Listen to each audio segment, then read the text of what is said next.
Hello everyone, it's Amy and welcome back for another Build Your Stash video.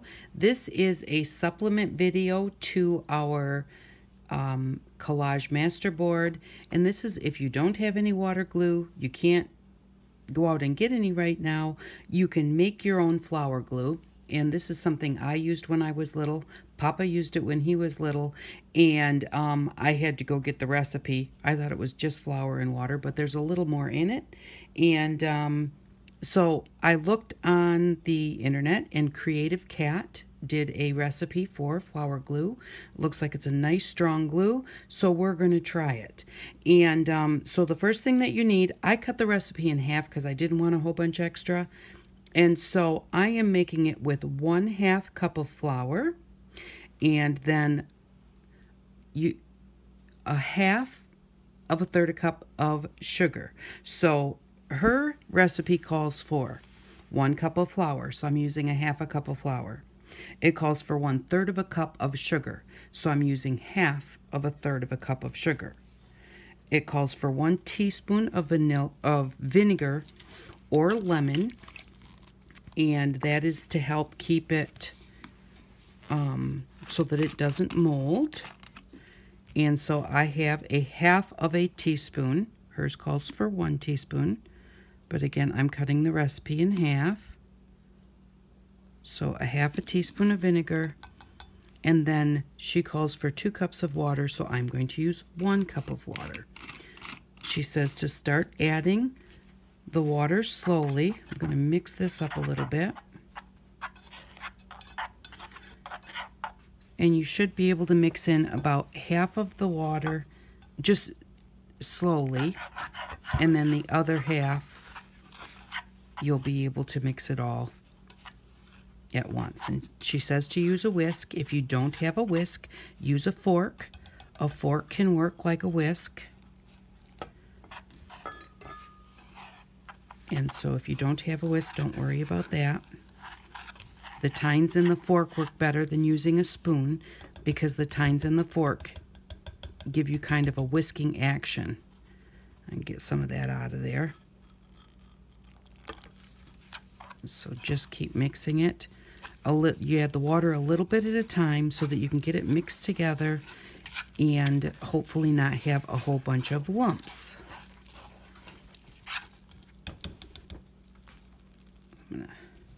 She doesn't shake it out of the whisk, she just keeps whisking, but I feel like I should get it out of there, so that's what I'm going to do. We'll see how this works.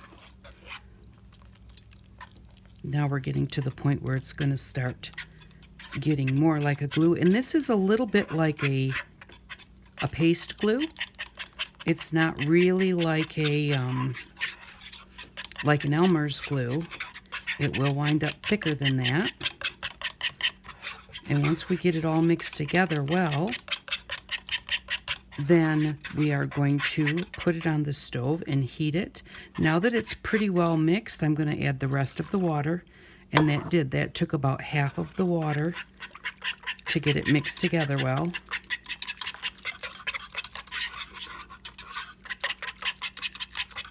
So that worked really good to do it that way. You're going to make sure that you don't just dump all the water in there because then you wind up with lumps.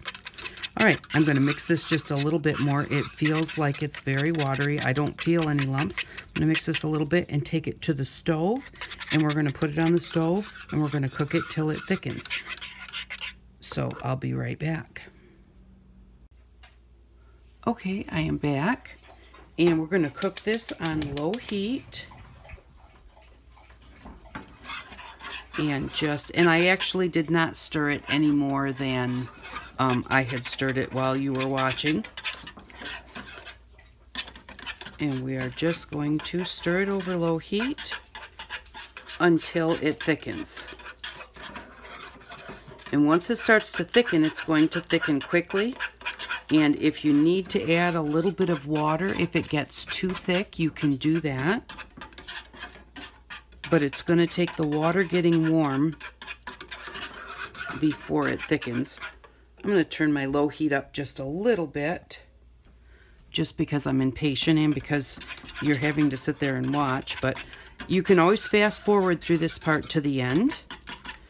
If you click on the little gear underneath the video, you can click on that little gear and it will say speed, and you can click on 2 times the speed or 1 time the speed or 1.5. So you can fast forward through this so that you don't have to just watch the whole thing. But I did want to do it in real time so that we can see how long it takes and see if we need to add water or not. So I think she did add a little bit of water to hers. And if I need to add water, I'll have to quick grab some because I didn't think to get some set aside here. But, and this may be silly, but I'm going to show you. If you don't have a whisk, use a fork. And you use your fork in this action because what happens is the tines of the fork work like a whisk works. So see, it's kind of making bubbles, and that's because we're actually whisking it. We're adding air to it. We don't necessarily want those bubbles, but it's glue. It's not going to matter. But the thing is that a fork, I just wanted to show you, just in case you don't have a whisk, that you can use a fork the same way. Now it is starting to thicken. I can feel it. You want to make sure that you keep it moving the whole time. Basically, it's just like, I'm going to go back to my whisk. It's just like making gravy, except it's going to wind up thicker than gravy. Now I'm going to turn it back down.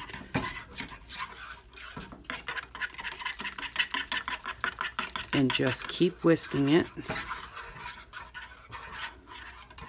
And like I said, it's going to be a little bit like a paste. But you want to make sure that you keep it moving so that you don't wind up with any great big lumps in it.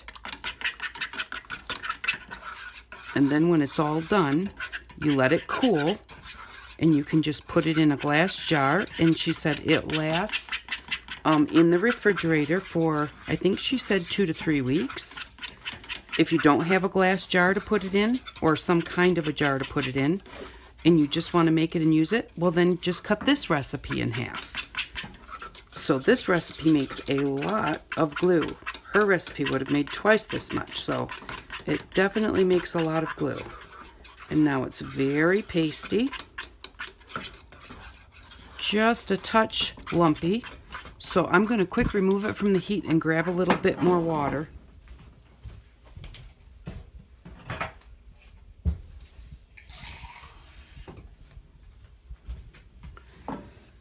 And I'm going to add a little water just to make it just a touch smoother. It's still going to be thick.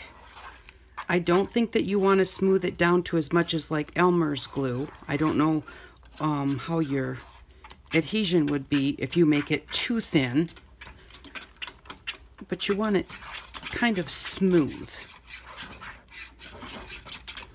And this is also a non-toxic glue, so if you have kids that are gluing with you, they can use this and you don't have to worry about anything in it that's toxic.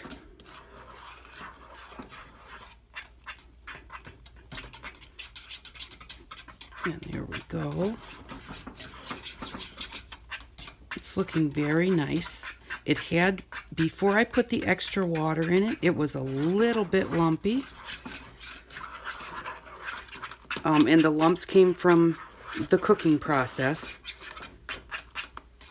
And I think I'm going to do just a touch more water.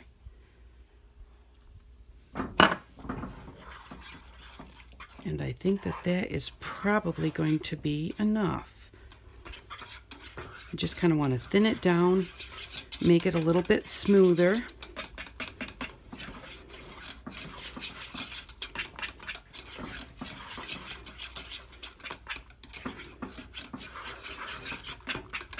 And I kind of want to make it the consistency of, for me, where I can kind of just paint it on, because I'm going to use this for a collage, so I want to use it like water glue.